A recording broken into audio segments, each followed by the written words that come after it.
নমস্কার বন্ধুরা, kitchen queen Sunita রান্নাঘর থেকে আমি সুনিতা আবার চলে এসেছি একটি সহজ সরল রেসিপি নিয়ে। তো রেসিপিটা হলো কাতলা মাছের পাতলা ঝোল। তো ঝোলটা আমি তৈরি করব সজনে ডাঁটা, আলু, টমেটো, কাঁচা লঙ্কা, ধনে পাতা আর ফোড়নে দেব জিরে আর তেজপাতা, আর লাগছে লবণ। আর এখানে আমি মশলাটা পুরো মিশিয়ে রেখে দিয়েছি। জিরের গুঁড়ো, ধনের গুঁড়ো, হলুদের গুঁড়ো আর লঙ্কা সব একসাথে আমি মিশিয়ে এটাকে ভিজিয়ে রেখেছিলাম। তো আর আছে এই যে কাতলা মাছ, তো আমি মাছটাকে ভেজেই রেখেছি। এখন আমি স্টার্ট করব।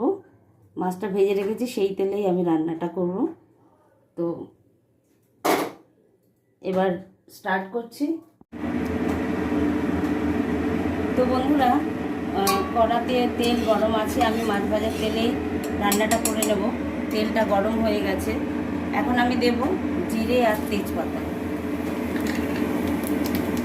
আর দেব একটা কাঁচা লঙ্কা। লঙ্কা বেশি দিলাম না কাঁচা লঙ্কাটার, কারণ লঙ্কার গুঁড়োটা আমি দিয়েছি, তাই আমি আর লঙ্কা বেশি দিলাম না। তো এখন আমি দিয়ে দেব আলু। আচ্ছা বন্ধুরা, আজকে আমি কিন্তু আলুর খোসা ছাড়াইনি, যেহেতু পাতলা ঝোল করব। আপনারা একবার করে খেয়ে দেখবেন, খুব ভালো লাগবে খোসা শুদ্ধ আলু দিলে। তো আমি আলুগুলো দিয়ে দিচ্ছি।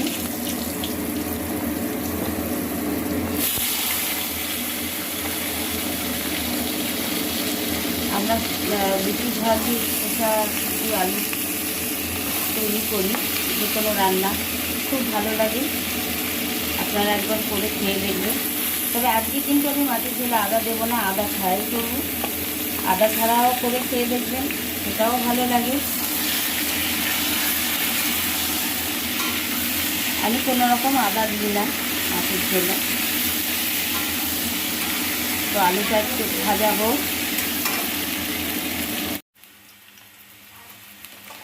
তো বন্ধুরা, আলুগুলো দেখুন ভাজা হয়ে গেছে। এখন আমি দিয়ে দেবো লবণ,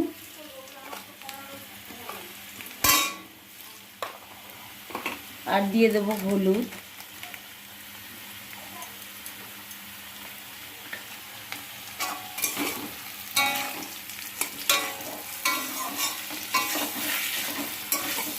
আলুগুলো খুব ভালো করে ভাজা হয়ে গেছে।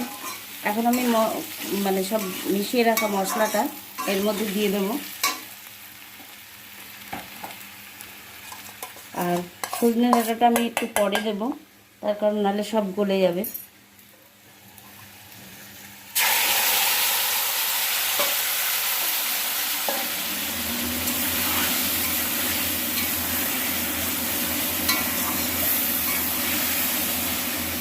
এখন আমি সজনে ডাঁটাগুলো দিয়ে দেবো।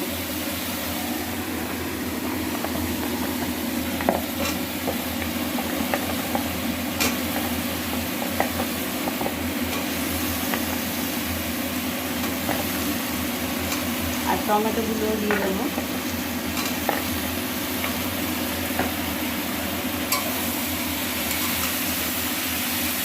একটু ভালো করে কষাবো।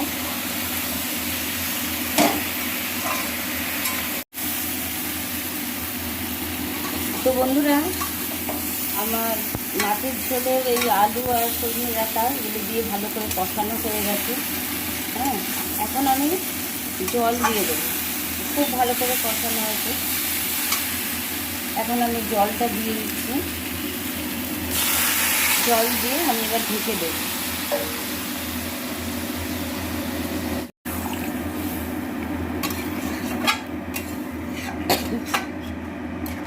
তো এখন আমি এবার ঢেকে দেব।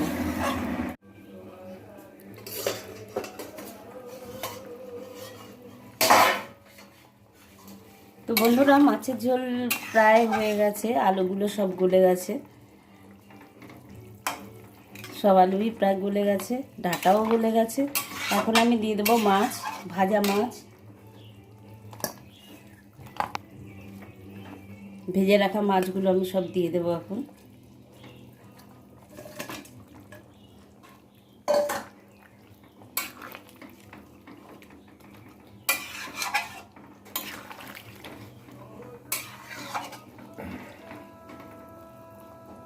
হাড় দিয়ে দেবো এখন। বাকি আছে শুধু ধনে পাতা। লাস্টে নামানোর আগে আমি ধনে পাতাটা দিয়ে দেবো। এই পাতলা করে ঝোল কাতলা মাছের। এইভাবে আপনারা রান্না করে খেয়ে দেখবেন, ভালোই লাগবে, আশা করি ভালো লাগবে, খারাপ লাগবে না। তো এখন আমি ধনে পাতাটা দিয়ে দিচ্ছি।